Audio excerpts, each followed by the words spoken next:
Shalom Bapak Ibu sekalian.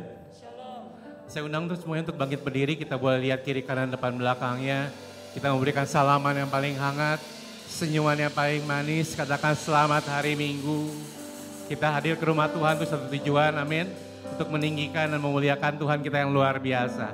Ada amin. Yang siap memuji Tuhan boleh berikan kemuliaan yang paling dahsyat bagi Allah kita, Allah yang sangat baik dalam kehidupan kita. Mari kita berdoa. Pertolongan kita dalam ibadah yang kudus ini datangnya dari Tuhan, pencipta langit, bumi, serta segala isinya. Dia setia memelihara ciptaannya dan tidak pernah meninggalkan perbuatan tangannya dari selama-lamanya sampai selama-lamanya. Hati kami limpah dengan syukur Tuhan kalau hari ini kami boleh hadir ke rumah-Mu Tuhan untuk memuji Engkau, untuk menyembah Engkau, untuk mendengarkan firman-Mu Tuhan. Hati kami bersyukur Tuhan karena kami memperingati kebaikan-Mu di dalam kehidupan kami semua Tuhan. Dan hari ini Tuhan, ketika kami hadir ke tempat ini Tuhan, kami memastikan Tuhan tujuan kami satu, hanya untuk menyenangkan hati-Mu, hanya untuk membesarkan nama-Mu, hanya untuk memuliakan nama-Mu. Pimpin acara kebaktian kami Tuhan dari awal, pertengahan hingga akhirnya Tuhan. Hadir di tempat ini Tuhan. Dan kami mau bersuka cita karena Engkau Allah yang sangat baik bagi kehidupan kami. Di dalam nama Tuhan Yesus, semua yang siap memuji Tuhan dan menyembah Tuhan, sama-sama kita katakan amin. Shalom Bapak Ibu Saudara sekalian, selamat pagi, selamat berkumpul di dalam kasih-Nya Tuhan. Dan kita tahu, kita merasakan sejak awal Desember ya, kemeriahan Natal sudah mulai dirasakan. Berbeda dengan mungkin tahun-tahun sebelumnya karena pandemi. Tapi bersyukur kita pada pagi hari ini, mari kita mengerti dengan benar. Merayakan Natal, menyambut Natal dengan pengertian yang lebih baru lagi. Lebih dekat lagi dengan Tuhan. Lebih dekat dengan kasih-Nya Tuhan. Karena Tuhan sudah memberikan yang terbaik buat kita sekalian. Amin. Mari pergunakan waktu, kesempatan yang Tuhan berikan ini dengan sebaik-baiknya untuk meninggikan dan memuliakan Dia.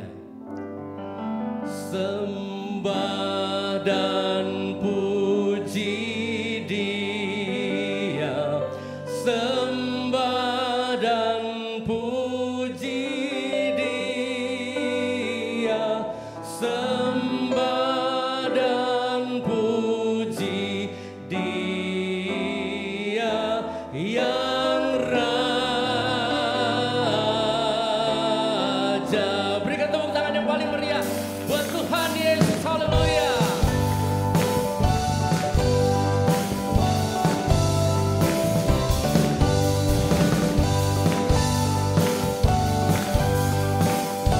Sama-sama nyanyikan, hai mari berhimpun.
yang raja.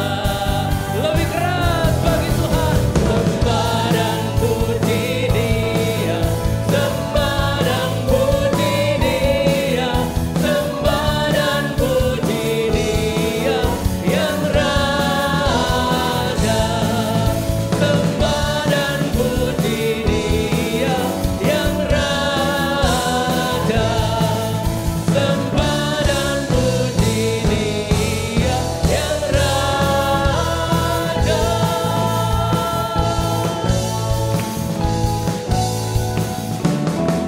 Amin. Haleluya, beri kemuliaan untuk Tuhan kita, amin.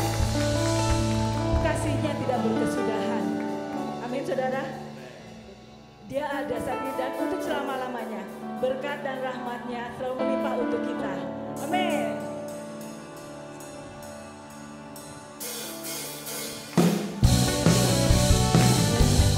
Mari saat ini kita mau bersyukur dan bersyukur. Kita akan meninggikan namanya. Amin. Sama-sama katakan. Dari hari ke hari tak pernah terbantahkan, berkat-Mu turun atas hidupku. Dari hari ke hari tiada pernah tertunda, kesetiaan-Mu Kau limpahkan bagiku. Tak berkesudahan kasih setiamu Tuhan, rahmat-Mu tak pernah habis dari hari-hariku. Tangan-Mu yang perkasa, besar kejayaan-Mu, selalu menopang hidupku, selalu pegang erat tanganku.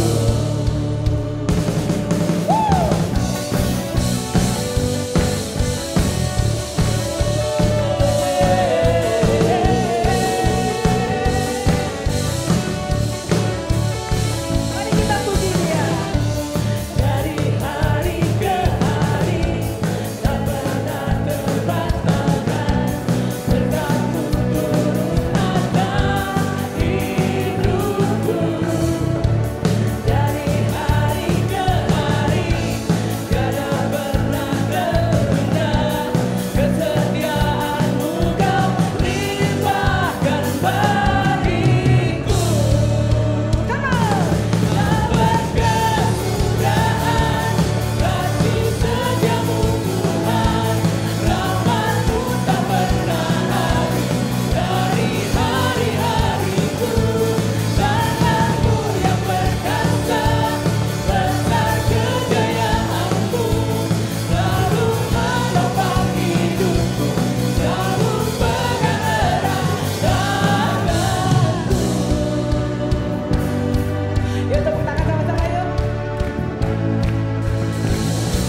Mari kita puji Dia. Kita tinggikan Dia. Kita katakan kita sama-sama.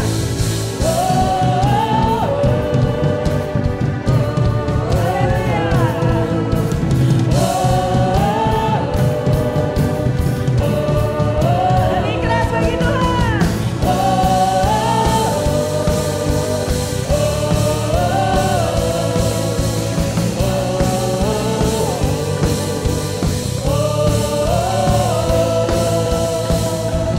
Tak berkesudahan kasih setiamu Tuhan, rahmat-Mu tak pernah habis dari hari-hariku.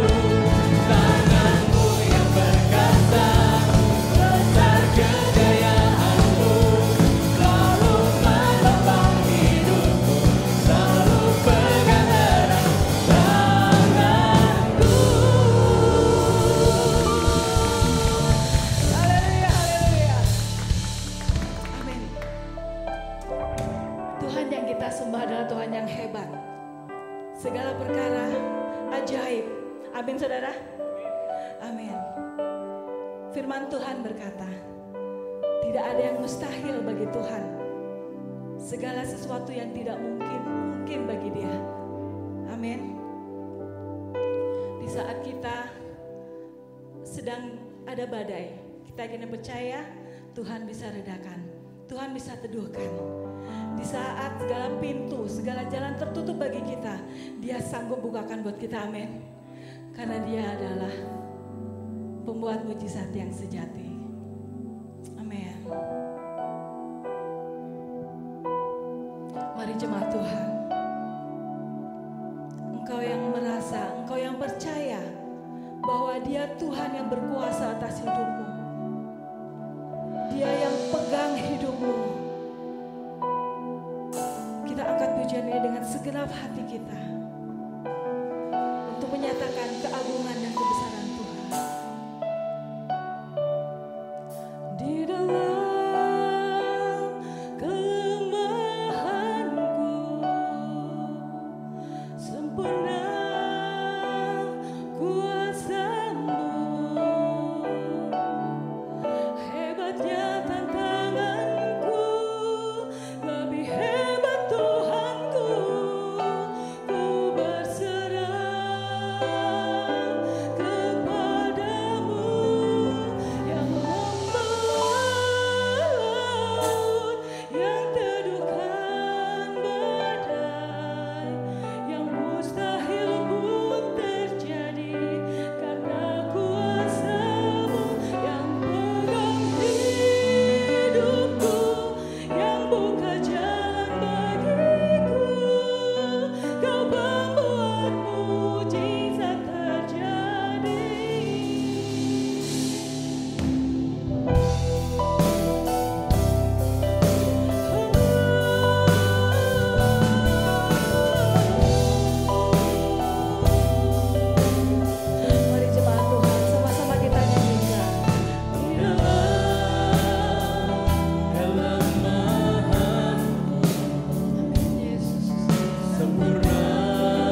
Kami bersyukur Tuhan Kau memiliki Allah seperti Engkau, Allah yang sungguh-sungguh dahsyat, Allah yang sungguh-sungguh hebat, Allah yang sungguh ajaib dalam kehidupan kami.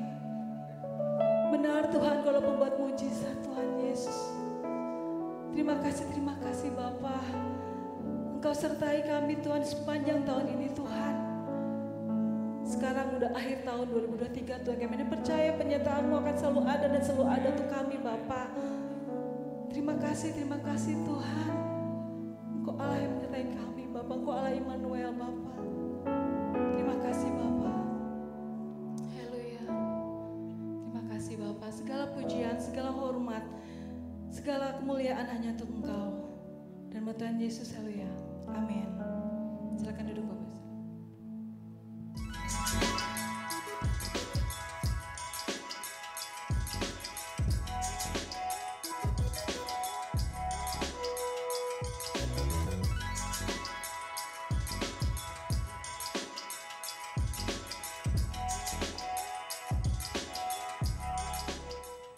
Shalom Leaders, tidak terasa tahun 2023 akan mencapai akhirnya dan kita akan segera menyongsong tahun baru 2024. Tentunya, tahun baru 2024 ini harus kita songsong dengan optimis dan bersemangat untuk setiap rencana dan rancangan baik yang akan kita lakukan untuk melayani jemaat di Gereja Rehoboth Jemaat Bandung.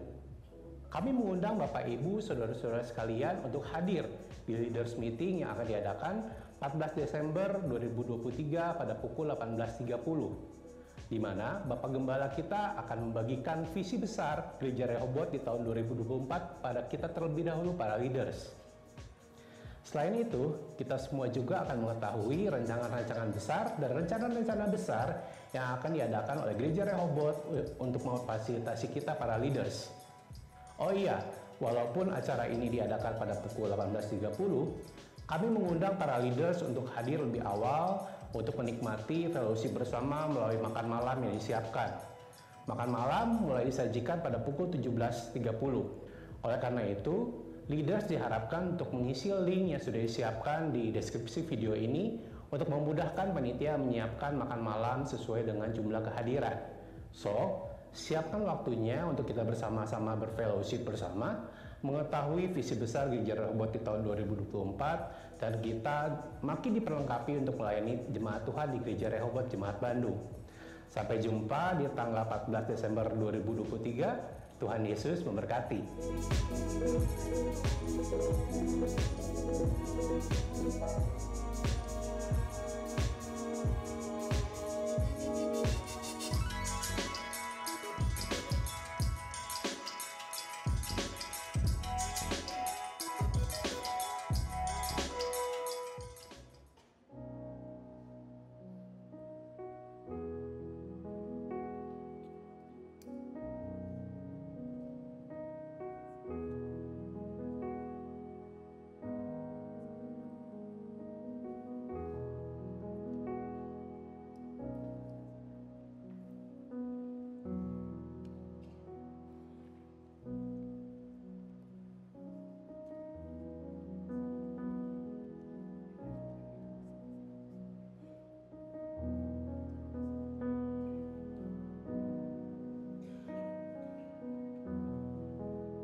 Joy to the world, the Lord is come.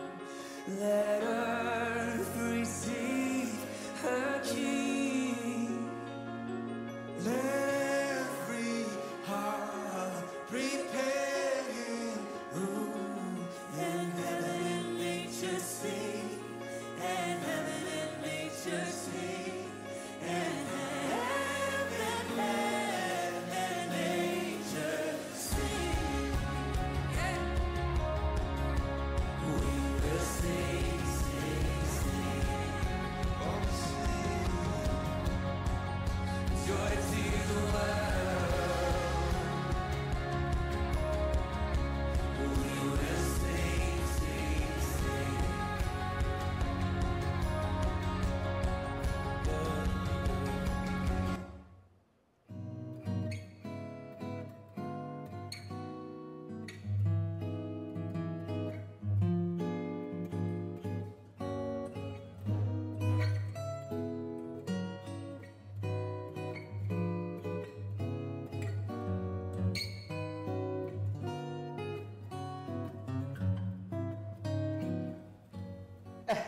What's up saudara?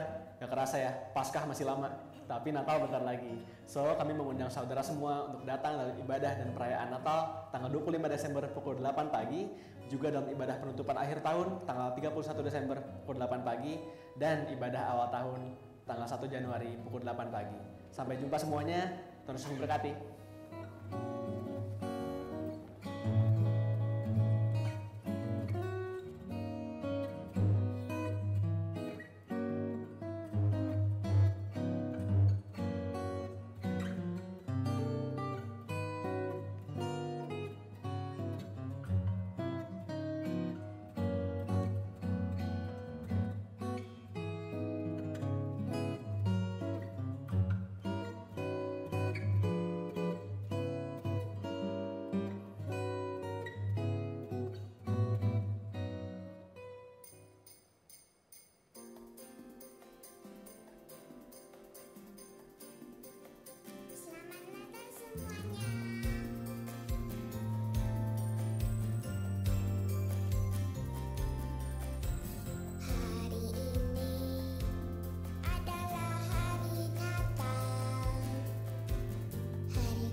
Shalom sekali lagi Bapak Ibu sekalian.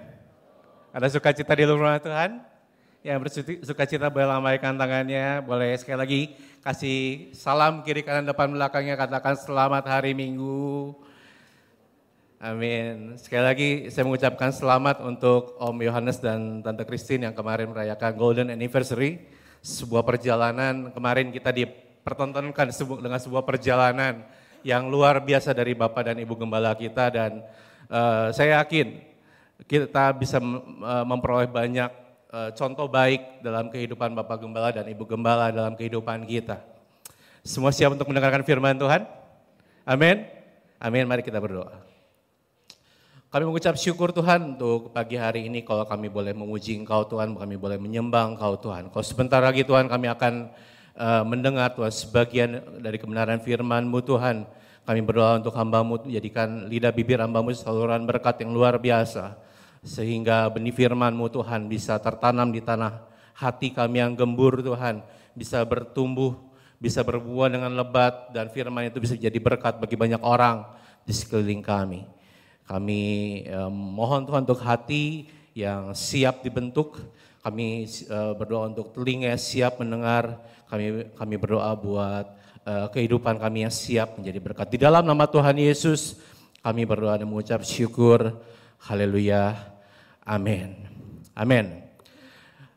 Judul firman Tuhan pada pagi hari ini adalah Follow the Stars. Bilang bareng-bareng 1, 2, 3. Follow the Stars. A story about a journey. Kalau kita lihat kemarin kita sudah melihat 50 tahun perjalanan pernikahan dari Bapak Gembala dan Ibu Gembala. Pagi hari ini saya akan menyaksikan sedikit sebuah perjalanan yang mengubahkan kehidupan saya. Saya orangnya suka jalan-jalan Bapak Ibu sekalian. Siapa yang suka jalan-jalan di sini? Suka trip, suka jalan-jalan. Ya, saya suka jalan-jalan. Suatu saat di tahun 2019 saya dan istri saya merencanakan sebuah perjalanan. Seperti biasa kita pesan tiket, kita bikin itinerary, dan kemudian ada 3 pasang teman kami yang kemudian ngomong sama kita, kita boleh ikut nggak? Kita boleh ikut nggak? Gitu ya. Satu pasang adalah Pak Permadi dan Ibu Pido, karena kita udah bareng dari youth, jadi saya pikir kalau sampai berantem di tempat tujuan gak masalah karena kita udah deket dari dulu. Masalahnya 2 pasangan lain adalah pasangan yang cukup senior. Satunya adalah bapak yang minggu kemarin kerja. Yang satu lagi adalah bapak yang nanti tanggal 25 akan menceritakan firman Tuhan, inisialnya 3 gitu ya. Cukup senior bagi saya, dan saya mikir kalau saya jalan-jalan bersama dengan mereka, kalau terjadi sesuatu, apa yang terjadi? Perasaannya gimana? Gak enak banget gitu ya. Karena bagi saya mereka adalah senior saya. Sampai akhirnya istri saya bilang, ya udah, it's no problem. Kita ajak mereka dan mereka juga udah komit. Ya udah, kita ikutin itinerary kamu. Oke, kita pergi bersama-sama. Perjalanan yang harusnya simple, hanya karena saya hanya bawa satu orang gitu ya, menjadi sedikit ribet karena tiba-tiba ada 8 orang yang pergi, ada 7 orang yang ikut gitu ya. Dan yang menarik adalah begini Bapak Ibu sekalian. Ketika awal perjalanan saya udah takut. Saya udah takut kenapa? Takutnya mengecewakan mereka. Takutnya saya nggak bisa, mereka nggak bisa into dengan kebiasaan saya di trip. Saya tuh kalau di trip, istri saya bilang saya itu kanebo kering. Kaku gitu ya, kaku karena apa? Saya akan mengikuti apa yang sudah saya rencanakan sebelumnya gitu ya. Saya sudah rencanakan hari ini kesini dan harus pergi seperti itu. Harus seperti itu. Dan saya takut sama bapak-bapak yang ikut ini, takutnya mereka nggak bisa ikutin kebiasaan saya. Kebiasaan saya nggak bisa diikutin. Sampai akhirnya kita pergi dan kehidupan saya diubahkan. Pemikiran saya diubahkan. Pandangan saya diubahkan. Patri adalah orang yang fleksibel. Patri adalah orang yang easy going. Fleksibel, saking fleksibelnya bisa kepisah kereta sama kita gitu ya. Kita lagi ngejar bus pagi-pagi, tiba-tiba Patri kepisah kereta sendiri gitu ya. Kita panik, gimana kalau orangnya hilang di negeri orang gitu kan. Fleksibel, berarti di perjalanan selanjutnya saya harus ingetin dia terus.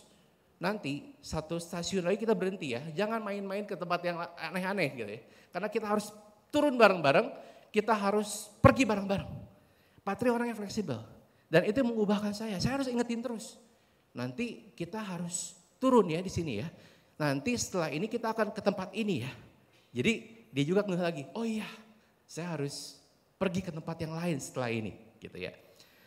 Pak Ari ternyata sama kayak saya, kanebo kering gitu ya, kaku. Jadi kita ikutin itinerary ya, siap gitu ya, siap. Sampai suatu tempat kita mau lunch, kalau nggak salah kita berdelapan jalan. Ketika sampai di restorannya kita hanya bertiga, Pak Ari, Bu Evelyn dan saya. Yang 5 lagi hilang, termasuk istri saya hilang. Kenapa? Karena ada Patri yang fleksibel di situ, ngelihat barang yang lucu, kita kesini dulu gitu ya. Yang lain udah jalan. Itu mengubahkan kehidupan saya. Perjalanan yang harusnya biasa-biasa aja bagi saya dan istri saya, menjadi perjalanan yang mengubah kehidupan saya, mengubah pola pikir saya, mengubah pandangan saya. Saya nggak lagi jadi orang yang mungkin egois. Saya nggak lagi mementingkan apa yang menyenangkan buat saya. Enggak, jangan merasa bersalah kalian. Saya senang pergi dengan Bapak Ibu sekalian. Tidak menyenangkan, hanya menyenangkan diri saya, tapi ternyata perjalanan itu bisa mengubah kehidupan seseorang. Dan saya percaya perjalanan yang baik adalah perjalanan yang mengubah kehidupan kita bersama. Amin. Perjalanan yang baik adalah perjalanan yang memperbaharui kehidupan kita bersama. Walaupun yang namanya perjalanan melelahkan. Bilang kanan kirinya melelahkan. Tetapi perjalanan yang baik selain melelahkan harusnya mengubah kehidupan kita. Saya yakin dan percaya kehidupan Bapak Gembala dan Ibu Gembala 50 tahun yang lalu tidak sama dengan kehidupan Bapak dan Ibu Gembala saat ini. Perjalanan melelahkan, tapi perjalanan harus mengubah kehidupan kita.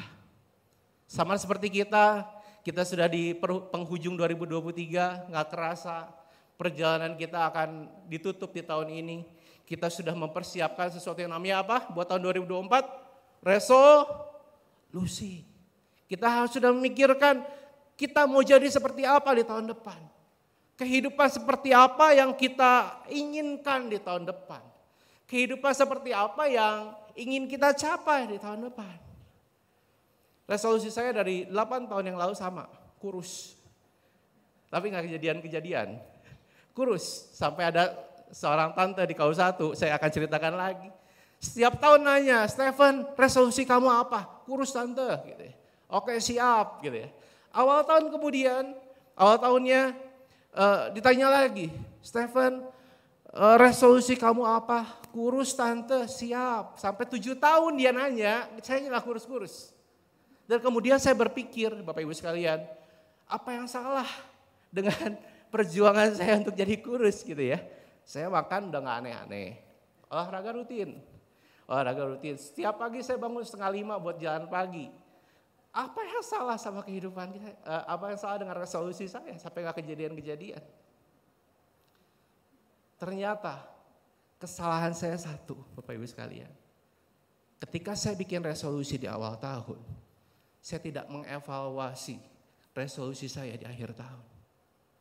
Ketika saya buat rencana yang baik bagi diri saya di awal tahun, ternyata saya nggak mengevaluasi apa yang saya sudah kerjakan, apa yang sudah saya lakukan dalam kehidupan saya untuk mencapai resolusi tersebut. Karena kegagalan kita dalam memenuhi resolusi yang sudah kita buat di awal tahun adalah tidak melakukan evaluasi di akhir tahun. Terlebih kita sebagai anak-anak Tuhan, betul? Tujuan besar kita adalah semakin serupa dengan gambaran Kristus dalam kehidupan kita. Tujuan besar kita adalah semakin serupa dengan apa yang Kristus mau dalam kehidupan kita. Melalui perbuatan kita, melalui perkataan kita, melalui segala tindakan kita. Tetapi kita tidak mengevaluasi diri kita, kenapa kita masih jauh daripada itu. Kenapa terkadang perbuatan kita masih menyakiti orang lain, terkadang ucapan kita masih menyakiti orang lain, kenapa tindak tanduk kita tidak mencerminkan apa yang Kristus mau di dalam kehidupan kita sehari-hari. Saya berpikir bahwa akhir tahun ini, momen-momen Natal ini adalah saat-saat terbaik bagi kita semua untuk merefleksikan apa makna Kristus di dalam kehidupan kita bersama. Apa makna kehadiran Kristus bagi kehidupan kita bersama. Yohanes 8 ayat 12 dengan jelas mengatakan, Yesus berkata pula pada orang banyak, katanya, akulah terang dunia. Barang siapa mengikut aku, ia tidak akan berjalan dalam kegelapan, melainkan ia akan mempunyai terang hidup. Yesus berkata pula pada orang banyak, katanya apa? Akulah terang dunia, barang siapa mengikut aku, ia tidak akan berjalan dalam kegelapan, melainkan ia akan mempunyai terang hidup. Bagi dunia di luar sana, dikatakan perjalanan kita di tahun depan adalah perjalanan yang masih belum tahu seperti apa. Apalagi tahun depan adalah tahun politik. Kita nggak tahu masa depan kita seperti apa. Kita nggak tahu perjalanan kita akan seperti apa. Tetapi ketika kita menerima Kristus, ketika kita mengenal Kristus, dikatakan bahwa kita memiliki terang.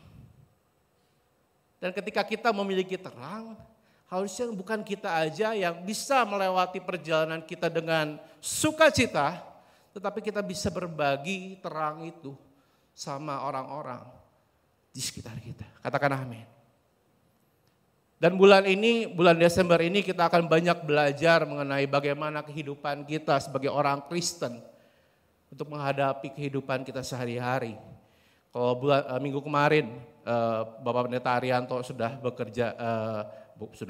berkhotbah tentang teologi kerja, bagaimana kita bisa memandang pekerjaan dalam kehidupan kita.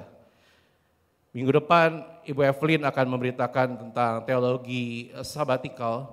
Jadi buat Bapak Ibu sekalian yang butuh pembenaran tentang healing, pastikan datang minggu depan untuk mendengar firman Tuhan. Dan kita juga akan mendengar pesan Natal dari Pastor Nino Maulana dan Kotri di tanggal 24 dan tanggal 25. Ya, saya juga lupa menyambut, di sini ada Bapak Nino Maulana dan Ibu Celia. Boleh berdiri sebentar, kita akan kasih tepuk tangan buat mereka, kasih tepuk tangan yang hangat buat mereka. Pastikan Bapak Ibu datang tanggal 24 karena beliau akan memberitakan pesan Natal yang luar biasa bagi kita semua. Dan di akhir tahun Om Yohanes akan membagikan hatinya untuk visi Gereja Rehoboth di tahun 2024. Dan kita akan semakin diperlengkapi, sebagai anak-anak Tuhan menjadi anak-anak Tuhan yang tidak biasa-biasa aja, tetapi semakin serupa dengan apa yang Tuhan mau dalam kehidupan kita. Amin. Pagi hari ini kita akan belajar dari Melkior, Gaspar, dan Baltasar. Kita akan belajar dari Melkior, Gaspar, dan Baltasar. Melkior, Gaspar, dan Baltasar adalah nama dari 3 orang Majus yang dipercaya secara turun-temurun dari gereja mula-mula sebagai 3 orang Majus yang datang kepada Yesus untuk mempersembahkan persembahan berupa emas, kemenyan, dan mur. Kita akan buka bersama-sama di Matius 2, ayat yang pertama sampai yang ke-12. Matius 2, ayat pertama sampai ke-12. Salah satu bukti perjalanan, sekarang saya kalau baca harus pakai kacamata Bapak Ibu sekalian. Perjalanan hidup ya. Matius 2 ayat pertama sampai ke-12, yang sudah dapat katakan ahem. Oke. Judul perikopnya adalah orang-orang Majus dari timur. Saya akan bacakan buat Bapak Ibu sekalian. Sesudah Yesus dilahirkan di Bethlehem di tanah Yudea pada zaman Raja Herodes, datanglah orang-orang Majus dari timur ke Yerusalem dan bertanya-tanya di manakah dia raja orang Yahudi yang baru dilahirkan itu. Kami telah melihat bintangnya di timur dan kami datang untuk menyembah dia. Ketika Raja Herodes mendengar hal itu, terkejutlah ia berserta seluruh Yerusalem. Maka dikumpulkannya semua imam kepala dan ahli Taurat bangsa Yahudi. Lalu dimintanya keterangan dari mereka di mana Mesias akan dilahirkan. Mereka berkata kepadanya, di Bethlehem di tanah Yudea, karena demikianlah ada tertulis di dalam kitab Nabi. Dan engkau Bethlehem tanah Yehuda, engkau sekali-kali bukanlah yang terkecil di antara mereka yang memerintah Yehuda, karena daripada mula akan bangkit seorang pemimpin yang akan menggembalakan umatku Israel.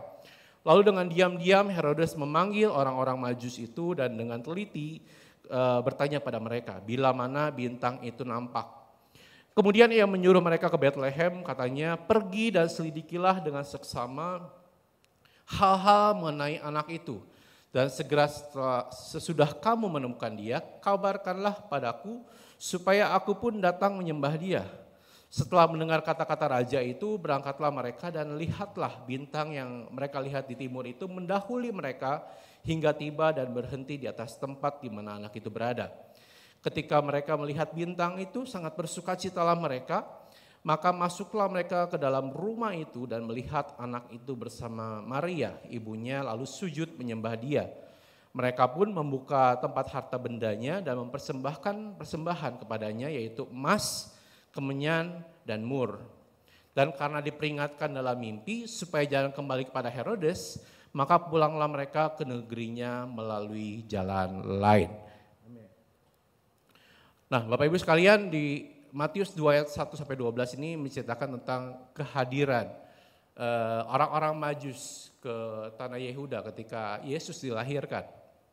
Dan siang hari ini kita akan belajar tentang 3 poin saja yang saya yakin bisa membantu kita dalam kehidupan kita sehari-hari untuk merefleksikan arti kehadiran Kristus di dalam kehidupan kita bersama. Amin. Tapi sebelum itu, karena saya suka history, saya akan menceritakan sedikit sejarah tentang orang-orang Majus ini. Ketika kecil kita diperlihatkan gambaran orang Majus adalah 3 orang mengendarai unta dan menunjuk pada satu bintang. Betul? Pernah lihat gambarnya seperti itu ya. Tetapi ternyata orang Majus tidak merujuk pada sebuah pribadi, tetapi orang-orang Majus merujuk pada sebuah kasta atau komunitas di tanah Median dan Babilonia pada saat itu. Orang-orang ini dikatakan sebagai orang-orang pintar, ahli nujum, ahli ramal, mereka yang bisa membaca bintang, bisa membaca tanda-tanda alam tentang segala sesuatu. Nah, ketika Persia menyerang Median sehingga Median bersatu dengan Persia, maka kasta orang-orang Majus ini masuk dalam kerajaan Median dan Persia. Sementara di Babilonia, Di kasta orang Majus ini ada 4 orang dari anak-anak Tuhan yang sedang dalam masa pembuangan di Babilonia pada saat itu. Mereka adalah Daniel, Sadrah, Mesah, dan Abednego.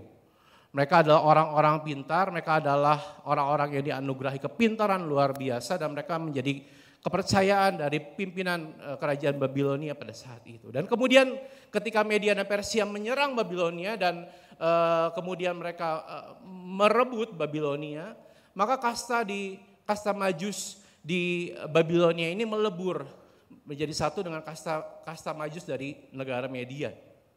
Dan Daniel adalah salah satu dikatakan orang Majus paling kuat. Karena apa? Dia dipercaya oleh raja, dia sangat dekat dengan raja Persia pada saat itu Darius.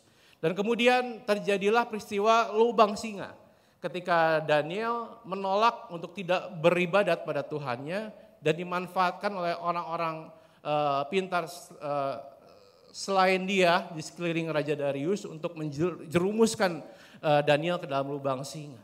Tapi seperti kita ketahui bersama, dia diluputkan dari singa-singa yang laparan itu. Dan kemudian Darius membuat sebuah perintah kepada seluruh bangsa Media dan Persia pada saat itu. Di mana mereka hanya boleh menyembah pada Allahnya Daniel. Pernah mendengar cerita itu ya? Dan pada saat itulah akulturasi budaya terjadi di negara Persia. Akulturasi pengetahuan terjadi di negara Persia. Bahkan mereka pun tahu nubuatan tentang Mesias yang dikatakan di kitab Bilangan pasal 24. Bahwa akan datang waktunya bintang Yakub bersinar dan lahirlah seorang Mesias di tanah Yehuda. Oke, dari sini kita tahu kenapa orang-orang Majus ini tahu tentang pemberitaan akan lahirnya seorang Mesias di Yerusalem. Story goes ketika suatu saat 400-an tahun kemudian datanglah tanda itu. Sebuah bintang menyala di atas tanah Yehuda dan orang-orang Majus ini dari timur ini melihat pertandaan itu. Karena mereka tahu itu pertanda apa, mereka pun segera meninggalkan tanah tempat mereka berada untuk menuju ke Yerusalem pada saat itu dan mencari Mesias yang sudah dilahirkan tersebut. Dan pagi hari ini kita akan membahas 3 poin saja tentang arti follow the stars di Matius 2 ayat 1 sampai 12. Follow the stars, yang pertama, follow the stars means respond. Katakan respon Bapak Ibu sekalian. 1, 2, 3 respon. Kalau kita baca di Matius 2 ayat 1 sampai 12, kita akan melihat 3 respon yang berbeda dari orang-orang yang terlibat dalam kejadian itu. Respon yang pertama kita bisa melihat respon dari orang-orang Majus. Orang-orang Majus ini sudah tahu 400 tahun lamanya bahwa ketika bintang Yakub bercahaya, maka itu merupakan pertanda bagi kelahiran seorang Mesias. Dan ketika bintang itu menyala, responnya apa? Mereka antusias, mereka semangat, mereka tinggalkan apa yang mereka punya, mereka tinggalkan apa yang membuat mereka nyaman di tanah Persia itu, dan mereka pergi mencari Mesias yang baru dilahirkan itu. Dikatakan bahwa 3 orang Majus ini bukan orang biasa, orang-orang Majus ini bukan orang-orang biasa. Mereka adalah orang-orang yang terpelajar. Mereka adalah a noble man. Walaupun di kitab-kitab lain dikatakan mereka ada sorcerer, tetapi Matius merujuk pada orang-orang yang terhormat, orang-orang terpelajar dari timur. Dan saya percaya bahwa ketika mereka pergi untuk menuju bintang yang bercahaya itu ribet Bapak Ibu sekalian. Gak cuma mereka bertiga pergi naik unta ikutin bintang. Mereka harus bawa apa yang menjadi persembahan mereka. Mereka harus bawa mungkin rombongan masing-masing dari mereka untuk pergi ke Yerusalem, di mana bintang itu bercahaya. Orang-orang Majus ini punya respon yang luar biasa. Respon mereka antusias untuk bertemu dengan Mesias yang baru dilahirkan itu. Respon kedua kita bisa belajar dari ahli Taurat dan imam-imam kepala. Apa responnya? Ketika tanda itu muncul, diam aja. Kalau Herodes nggak nanya, mereka juga nggak bakal ngomong. Mereka juga nggak bakal ngomong tentang pertanda itu, tentang di mana Mesias itu dilahirkan. Apakah mereka tidak tahu tentang nubuatan tersebut? Mereka tahu. Mereka tahu, bahkan mereka tahu di mana Mesias itu dilahirkan. Tetapi responnya adalah mereka nggak antusias. Mereka nggak semangat. Mereka nggak bergairah untuk menemukan Mesias tersebut. Respon ketiga kita bisa belajar dari Herodes. Ketika dia tahu ada seorang raja yang baru dilahirkan, responnya apa? Dia takut, insecure, kata anak-anak sekarang. Insecure. Dia takut apa? Apa yang menjadi kekuasaannya digantikan oleh seseorang yang lain yang baru lahir ini. Karena pola pikir Mesias pada saat itu bukan hanya pembebas manusia dari dosa, tetapi pola pikir Mesias pada saat itu adalah seorang tokoh politik yang akan membebaskan mereka dari penjajahan Romawi pada saat itu. Dan kebetulan Herodes merupakan orang yang diberikan kekuasaan dari Kaisaran Romawi untuk memimpin di Yehuda pada saat itu. Ketika dia tahu ada seorang raja yang baru dilahirkan, ketika dia tahu ada seseorang yang dinubuatkan sebagai orang yang membebaskan orang Israel dari penjajahan Romawi, maka responnya adalah dia takut. Di akhir tahun ini Bapak Ibu sekalian, ketika kita kembali diingatkan tentang kelahiran Yesus, ketika kita kembali diingatkan tentang kehadiran Yesus dalam dunia ini, bagaimana respon kita? Apakah kita menjadi seperti orang-orang Majus yang antusias? Gak hanya antusias biasa aja, tapi dia pergi dari zona nyamannya, dia pergi dari kehidupannya yang menyenangkan, mendapati Yesus dengan sukacita. Bagaimana respon kita dalam kehidupan kita sehari-hari? Apakah respon kita seperti ahli Taurat dan imam-imam kepala? Saya tahu Yesus lahir, tapi apa? Saya nggak lakukan apa-apa. Saya nggak bersemangat, saya nggak antusias, saya nggak on fire untuk mendapati Yesus dalam kehidupan saya. Atau respon kita seperti Herodes. Ketika tahu bahwa Yesuslah yang harus bertahta dalam kehidupan kita, kita merasa terancam. Kita merasa insecure. Kalau saya menerima Tuhan Yesus dalam kehidupan saya, berarti saya nggak boleh enak-enak lagi dong. Berarti kehidupan saya nggak boleh sesuka hati saya lagi dong. Respon seperti apa yang kita punya dalam kehidupan kita sehari-hari? Memiliki respon seperti orang Majus yang antusias. Memiliki respon seperti ahli Taurat dan imam-imam kepala yang tidak antusias. Atau kita punya respon seperti Raja Herodes yang takut bahwa ketika raja itu datang, saya nggak bisa berkuasa lagi dalam kehidupan saya. Mari kita refleksikan Bapak Ibu sekalian, mari kita evaluasi dalam kehidupan kita. Respon apa yang sudah kita lakukan dalam kehidupan kita tahun-tahun ke belakang ketika kita diperingatkan lagi tentang kelahiran Yesus di dalam dunia ini. Yang pertama apa? 1, 2, 3, respon. Yang kedua, jangan hiraukan dunia. Follow the stars mean jangan hiraukan dunia. Bukan kita tidak care sama orang di kanan kiri depan belakang kita, bukan untuk kita nggak care dengan lingkungan kita, bukan untuk kita nggak care sama keluarga kita, tetapi jangan hiraukan di dunia di sini mengatakan bahwa terkadang kehidupan kita terlalu care dengan apa kata dunia dalam kehidupan kita. Dan kita gak care tentang apa yang Tuhan mau sama kehidupan kita. Ketika orang Majus datang ke Yerusalem, mereka bertanya-tanya di manakah raja yang baru dilahirkan itu. Orang-orang Majus ini merupakan orang-orang terpelajar Bapak Ibu sekalian. Dan ketika itu datang ke Yerusalem merupakan sebuah tindakan yang logis bagi mereka.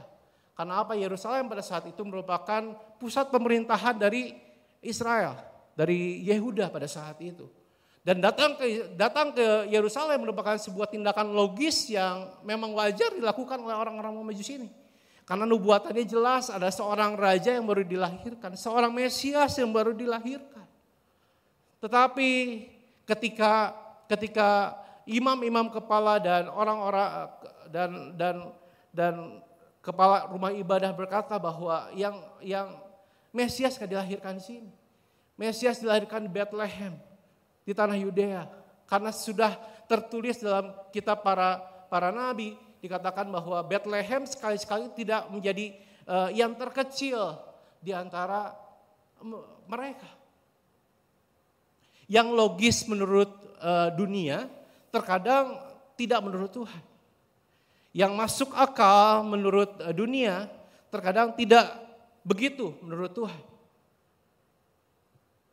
Ketika mempersiapkan ini, saya sangat diingatkan kembali dengan pemanggilan Musa ketika dia dipanggil oleh Tuhan dan diminta untuk membebaskan bangsa Israel dari tanah Mesir, Bapak Ibu sekalian. Ketika Musa mengembalakan domba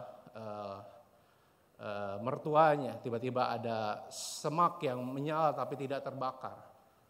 Dikatakan semak itu adalah perwujudan dari Allah dan Allah memerintahkan Musa untuk membebaskan umatnya Israel dari penjajahan Mesir pada saat itu. Dan yang Tuhan tanya cuma satu, Musa, di tangan kamu ada apa? Tongkat Tuhan, tongkat Tuhan. Tongkat yang sama adalah tongkat yang dipakai oleh Tuhan untuk membuat banyak mukjizat bagi orang Israel di tanah Mesir. Tongkat yang sama adalah tongkat yang dipakai oleh Tuhan untuk membelah lautan. Tongkat yang sama adalah tongkat yang dipakai oleh Tuhan untuk memimpin bangsa Israel keluar dari Mesir menuju tanah Kanaan melalui Musa. Apakah sebuah tongkat merupakan sebuah hal yang ideal bagi siapapun untuk membebaskan sebuah bangsa? Tentu tidak. Apakah sebuah tongkat merupakan sebuah hal yang ideal bagi seseorang yang diperintahkan untuk melawan penjajahan pada saat itu? Tentu tidak. Tetapi masalahnya yang tidak ideal menurut manusia belum tentu menurut Tuhan. Bagaimana kehidupan kita sekarang, Bapak Ibu sekalian? Kita selalu mendengar bahwa kehidupan kita harus menjadi berkat. Kehidupan kita harus menjadi terang bagi sesama kita, bagi keluarga kita, bagi lingkungan kita. Dan kadang kita berkata bahwa kehidupan kita nggak ideal. Nggak ideal menurut siapa? Menurut dunia. Tetapi belum tentu menurut Tuhan. Bapak Ibu sekalian, ketika Samuel diperintahkan Tuhan untuk mengurapi raja kedua orang Israel, dan dia pergi ke Bethlehem, dia bertemu dengan seorang yang namanya Isai. Dia berkata bahwa kepada Isai, keluarkan anak-anakmu, keluarkan anak-anakmu. Ketika seorang anak yang pertama dikeluarkan oleh Isai, Samuel ngelihat, pasti ini orangnya, ini keren, ini gagah, ini ganteng, pasti ini orangnya. Tetapi Tuhan bilang apa sama Samuel pada saat itu?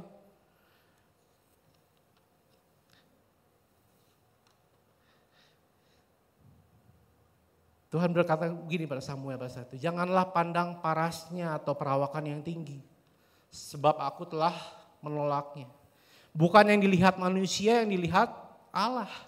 Manusia melihat apa yang depan mata, tetapi Tuhan melihat hati.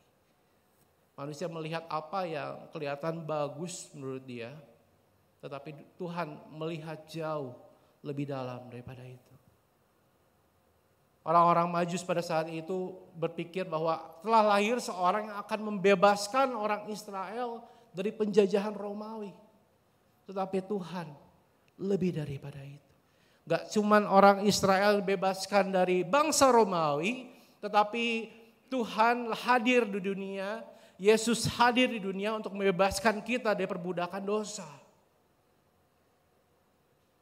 Make sense bagi orang-orang Majus pada saat itu untuk datang ke tanah Yerusalem, karena tanah Yerusalem merupakan pusat pemerintahan Yehuda pada saat itu. Tetapi yang tidak ideal menurut Tuhan, yang tidak ideal menurut manusia, belum tentu tidak ideal menurut Tuhan. Follow the stars mean jangan hiraukan dunia. Yang pertama respon, yang kedua apa? Jangan hiraukan dunia. Kita terlalu sering untuk mementingkan sesuatu yang sementara dan mengabaikan sesuatu yang kekal, Bapak Ibu sekalian. Kita terlalu sering care sama sesuatu yang bagi dunia bagus, tetapi tidak bagi Tuhan. Kita terlalu sering care tentang sesuatu yang pasti akan hilang dalam kehidupan kita, tetapi kita mengabaikan sesuatu yang tidak bisa hilang dalam kehidupan kita. Jangan hiraukan dunia.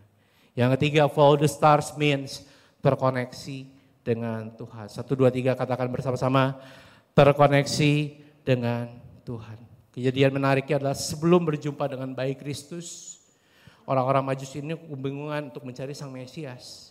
Sampai mereka datang ke Yerusalem, mereka nyaris diperalat oleh Herodes pada saat itu untuk meneliti lebih dalam lagi tentang Mesias yang baru dilahirkan. Mereka nyaris diperalat.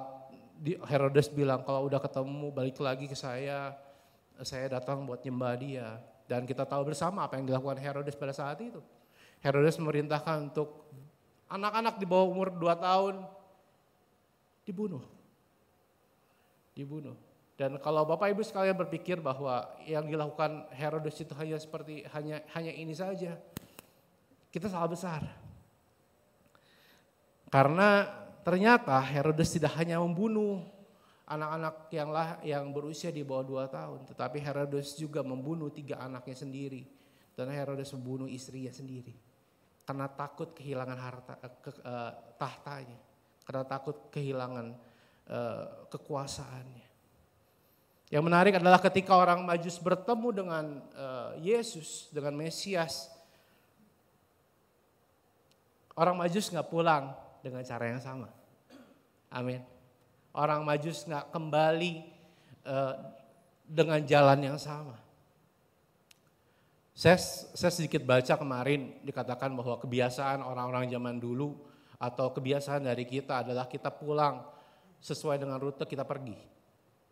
Ya, kita pulang, kita pergi kemana? Kadang-kadang kita pulangnya kecenderungan kita akan pulang dengan rute yang sama ketika kita pergi. Karena apa? Ya, rute itu paling gampang gitu. Kita paling tahu rute itu seperti apa.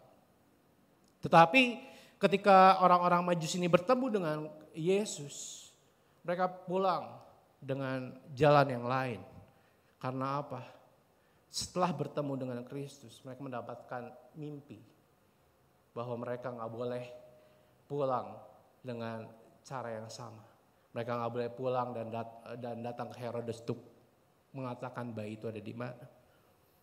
Sempat terpikir kenapa mimpi itu nggak datang lebih awal, ketika mereka sebelum masuk ke tanah Yerusalem. Tetapi saya yakin pertemuan dengan Kristus mengubah kehidupan seseorang. Amin. Pertemuan dengan seorang juru selamat mengubah kehidupan seseorang. Pertemuan dengan Mesias mengubah kehidupan seseorang. Dari awalnya mereka tidak terkoneksi dengan Tuhan.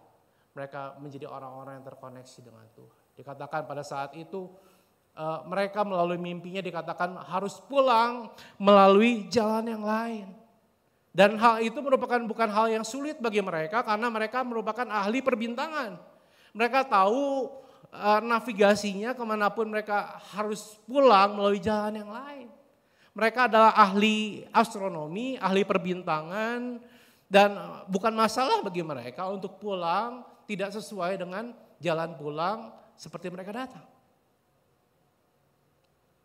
Bapak Ibu sekalian, refleksi kita tentang Natal seharusnya mengubah kehidupan kita.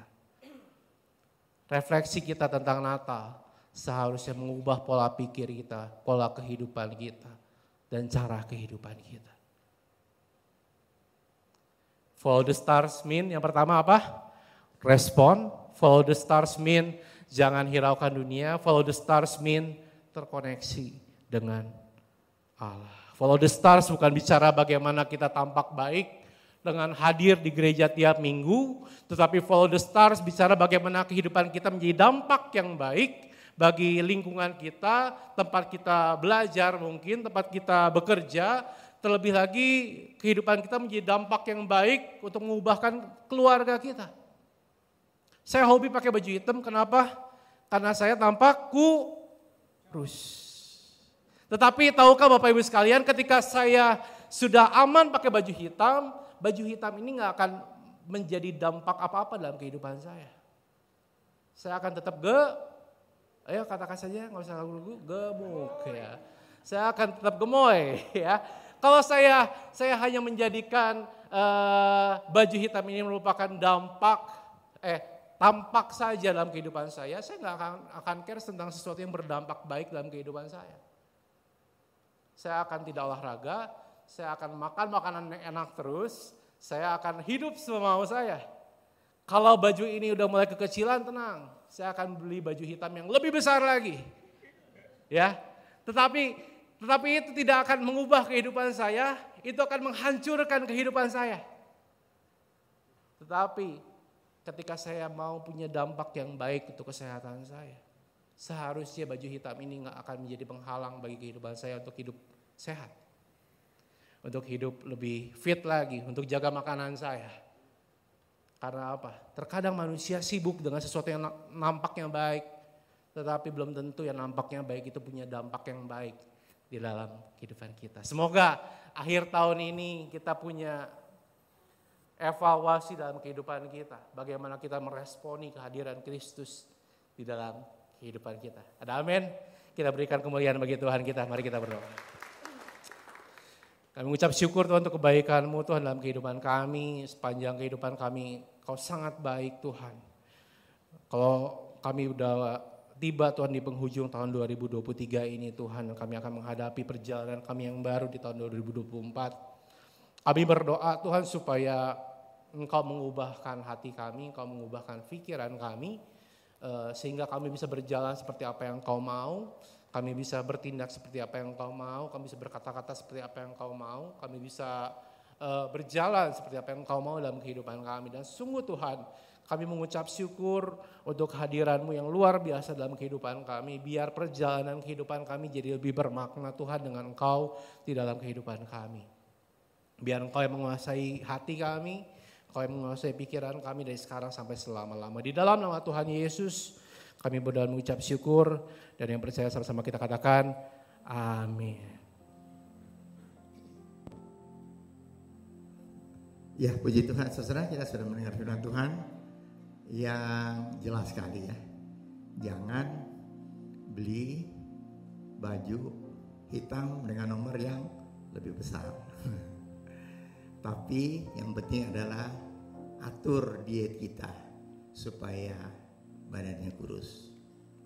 Ya, saudara, dari tempat ini saya mengucapkan banyak terima kasih untuk doa dari saudara-saudara semua, sehingga kebaktian ucapan syukur kemarin dapat berjalan dengan lancar. Puji Tuhan. Ya, waktu kami berdua dan didampingi anak mantu cucu, semuanya ada, sedang kebaktian, sedang beracara kemarin itu, dalam hati kecil saya, aduh, saya mengucap syukur. Bisa seperti ini tuh berkat Tuhan. Berkat Tuhan yang begitu besar. Sehingga kalau besoknya hari Minggu, masa sih sudah dapat berkat Tuhan sehingga bisa bikin membuat kebaktian ucapan syukur, bersukacita bersama-sama dengan jemaat. Masa sih nggak ke gereja? Nah, gitu ya. Ya, memang sebab itu tadi waktu ketemu nggak capek, saya bilang ya sudah, bisa tidur sih tadi malam, jadi hari ini bisa berbakti bersama-sama dengan saudara. Puji Tuhan. Sekali lagi terima kasih atas doa-doa saudara. Tuhan memberkati saudara. Umum penting yang perlu disampaikan adalah seperti minggu lalu sudah dikatakan bahwa liturgi kebaktian kita adalah yang akan dimulai tanggal 1 Januari 2024. Ada perubahan sedikit. Ya, saya ulangi, Dan ini akan diulangi terus setiap minggu sampai minggu tanggal 31 Desember. Supaya kita tidak lupa. Ya. Bahwa pertama ada doa pre-service itu setengah jam sebelum kebaktian dimulai. Biasanya di bangku sebelah di kursi sebelah kiri depan. Ya, kita doa di sana. Baik hamba Tuhan yang pelayan-pelayan Tuhan yang melayani Tuhan pada hari itu, dan juga saudara-saudara yang bisa ikut bersama-sama, kita bisa berdoa bersama-sama. Setelah itu kebaktian dimulai dengan votum, terus doa pembuka, terus setelah itu praise and worship, pujian dan penyembahan, dipimpin oleh WL dan singer. Selesai praise and worship, selesai itu, maka saudara WL akan doanya WL itu adalah mengucap syukur Tuhan sudah memimpin pujian penyembahan yang sudah kita naikkan. Setelah itu dilanjutkan dengan berdoa untuk persembahan dari saudara, dari jemaat yang akan diberikan kepada Tuhan. Itu didoakan. Setelah itu keranjang yang sekarang cuma 4 biji itu ya, itu akan diedarkan. Jadi Aser sudah membantu saudara ya, keranjang itu lewat di depan saudara, dan itu akan diambil oleh Aser yang ada di sebelah baris sebelahnya. Itu makan waktu kira-kira 5 sampai paling lama 10 menit, 5 menit lebih ya. Itu selesai. Setelah itu hamba Tuhan yang akan beritakan firman Tuhan akan maju ke depan dan mulai dengan doa pertama.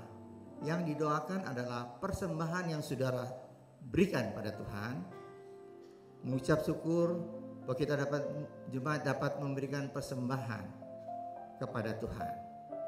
Waktu itu didoakan baik persembahan dan perpuluhan. Nah, saudara-saudara yang biasa memberi dengan mentransfer, saudara, waktu keranjang itu lewat, ya tentu saudara tidak membawa itu kan. Biasanya juga saudara transfer, tidak apa-apa ya. Saudara lakukan cara saudara untuk memberikan persembahan dan memberikan perpuluhan. Nah, setelah itu hamba Tuhan akan berdoa untuk firman Tuhan yang dia akan sampaikan. Dia berkhotbah. Setelah berkhotbah selesai, maka dia akan tutup dengan doa. Pada saat itu akan ada pengumuman melalui screen seperti biasanya. Itu akan diatur oleh bagian service ministry untuk memperpendek ya, mencakup semuanya, tapi waktunya lebih pendek. Jadi misalnya, saya kasih contoh minggu lalu, misalnya next week itu kalau sekarang selalu ditampilkan next week si A yang bawa firman Tuhan next week ya, minggu berikutnya itu tampilkan, dia akan videonya akan diputar 2-3 kalimat dia sampaikan, itu diputar ya, ditampilkan di screen. Itu enggak usah. Karena kita tahu kalau next week si A yang bawa firman Tuhan, kita tahu dia ya. Sebab kita tahu semua hamba Tuhan yang melayani di sini. Setelah itu selesai, kalau ada pengumuman tambahan yang pendek, saya akan maju untuk memberikan melengkapi pengumuman itu, dan setelah itu doa tutup dan doa berkat. Baik. Itu ada sedikit perubahan, tapi itu mengingatkan kita bahwa persembahan itu adalah bagian dari ibadah. Bagian dari ibadah yang harus kita persiapkan dari rumah, kita doakan, karena itu kita berikan pada Tuhan. Pengumuman pertama. Pengumuman kedua, Kita tetap berdoa untuk semua kegiatan akhir tahun, baik Natal, kegiatan Perjamuan Kudus tanggal 31 dan kebaktian ucapan syukur, kita doakan itu. Dan ketiga yang penting juga yang perlu kita perhatikan semua, saudara perhatikan. Kalau saudara membaca tentang penyakit yang timbul sekarang di Jakarta, Jakarta sudah mulai ada, tapi yang banyak juga sekarang itu ada di China. Dan itu sudah ada di Jakarta, itu semacam pneumonia. Ya saudara, pneumonia itu batuk ya. Batuk yang kalau difoto itu akan kelihatan di paru-paru. Itu ada 2 penyebab virusnya. Dan kecepatan menyebarnya di China sana itu begitu cepat. Dan Departemen Kesehatan sudah mengidentifikasi bahwa virus itu sudah ada di Indonesia. Akan dikeluarkan pengumuman kepada masyarakat Indonesia untuk menjaga kesehatan. Sekarang yang dipersiapkan untuk itu adalah, saudara nggak usah bingung apa akan seperti COVID-19 lagi. Ya kita berdoa supaya tidak seperti itu.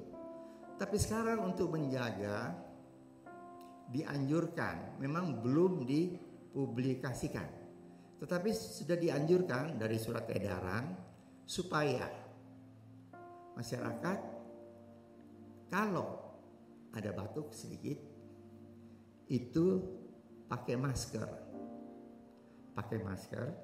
buat diri sendiri. Kita nggak tahu batuknya itu kenapa, apa terlalu minum banyak es, makan gorengan terus batuk. Pokoknya kalau batuk katanya pakai masker, itu menjaga. Jangan-jangan virus itu ada dan tidak menyebarkan ke orang lain. Pakai masker. Kedua, kalau tidak batuk sih nggak usah. Kedua, apabila kita masuk ke dalam akan pergi ke daerah-daerah yang banyak kerumunan orang, nah dianjurkan masuk ke daerah itu, apa itu di mall, apa itu di konser, apa itu di macam-macam saudara. Pada saat itu dianjurkan untuk pakai masker. Kalau tidak, seperti ke gereja sekarang, nggak ada yang batuk, nggak ada apa, nggak usah pakai masker. Tapi kalau saudara merasa sedikit kok nggak enak ya, nggak usah cepat-cepat periksa darah apa positif atau tidak, nggak usah saudara. Sebab kalau masih dalam taraf permulaan itu pemeriksaan labnya itu cukup mahal. Jadi nggak usah. Tapi yang penting kalau kita mulai batuk-batuk sedikit, takut menyebarkan virus itu kepada orang lain, pakai masker untuk diri sendiri. Ya, kita menjaga itu. Lebih dari itu, kita banyak berdoa. Hidup sehat, makannya teratur, berolahraga, dan banyak berdoa. Pasti Tuhan menjaga kita semua dari sakit penyakit. Puji Tuhan. Terima kasih untuk perhatian saudara. Kita akan tutup ibadah kita dengan doa. Saya undang untuk kita berdiri bersama-sama. Kita akan masuk dalam doa. Mari kita berdoa. Bapa kami dalam surga, terima kasih Tuhan, Engkau sudah memberkati seluruh kebaktian pada hari ini dari awal hingga selesai dengan berkat Tuhan. Terima kasih Tuhan untuk kasih karunia Tuhan dalam kehidupan kami semua. Terima kasih Tuhan, Engkau sudah memimpin kebaktian ucapan syukur kemarin dapat berlangsung dengan baik sehingga jemaat boleh hadir dan mengucap bersyukur bersama-sama dengan kami berdua. Terima kasih Bapa. Kami berdoa Tuhan untuk kesehatan jemaat Rehoboth, jemaat gereja Rehoboth, jemaat Bandung. Mari Tuhan, Kau bungkus dengan darah Tuhan, supaya kami boleh melewati tiap hari dengan tubuh yang sehat, kekuatan dan kesehatan dari Tuhan. Kami tak berdoa untuk semua kegiatan akhir tahun, baik kegiatan Natal, baik kegiatan kebaktian, perayaan Natal, perayaan Natal dan kebaktian akhir tahun, dan juga kebaktian ucapan syukur tanggal 1 Januari.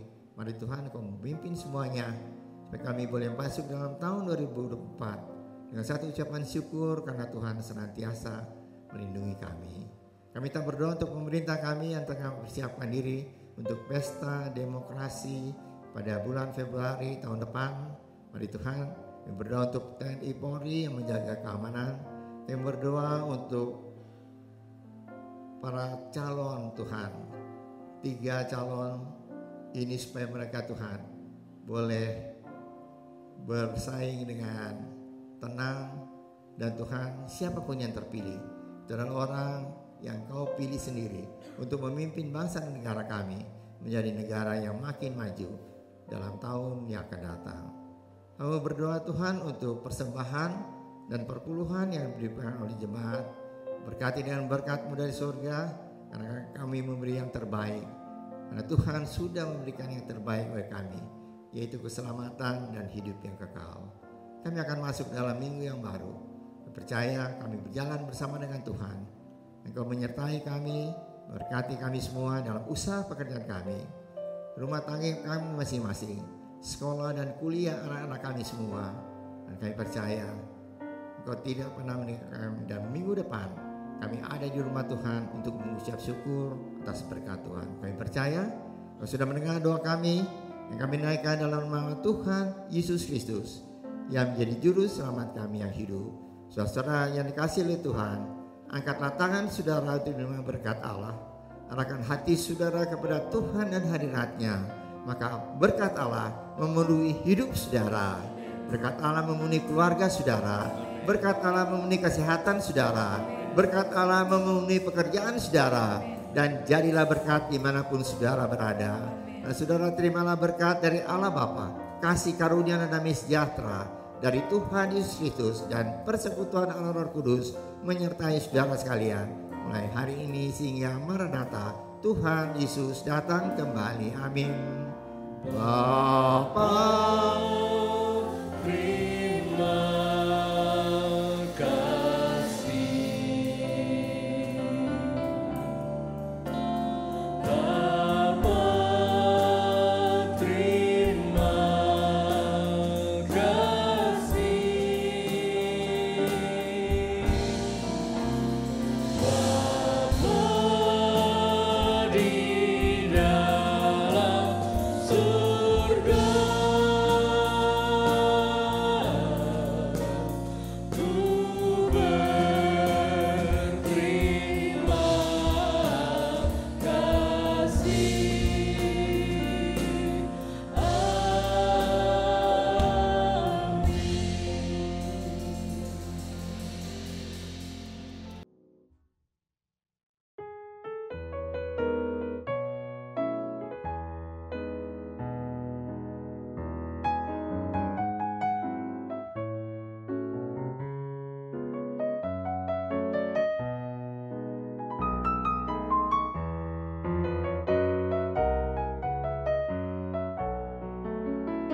Keselamatan hanya ada di dalam diri Tuhan Yesus, melalui Tuhan Yesus.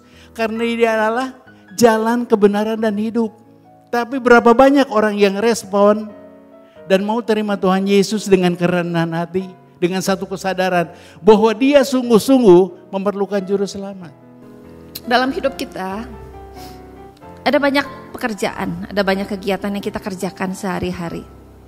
Dan Allah bisa memakai segala pekerjaan kita itu untuk menggenapi rencana Tuhan, big plan-nya Tuhan buat kita dan buat orang lain.